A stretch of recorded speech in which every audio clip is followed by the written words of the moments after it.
اللہ تعالیٰ نے تمام انسانوں کو اپنی عبادت کے لیے پیدا فرمایا ہے. تمام عبادتوں میں سب سے بڑا درجہ نماز کا ہے. نماز میں انسان اللہ تعالیٰ سے بات کرتا ہے. جب وہ سجدہ کرتا ہے تو اللہ تعالیٰ کی بہت ہی زیادہ قریب ہو جاتا ہے.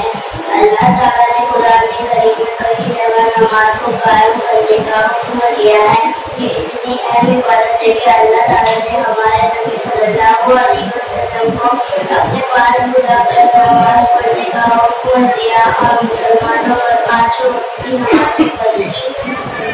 ہمارے نبی صلی اللہ علیہ وسلم اپنی پوری زندگی نماز کا اہتمام فرماتے رہے یہاں تک کہ اپنے عقید اور پوری نماز کو قائم کرنے کا حکم دیتے رہے. لہٰذا ہم کو چاہیے کہ نماز کا خوب اہتمام کریں.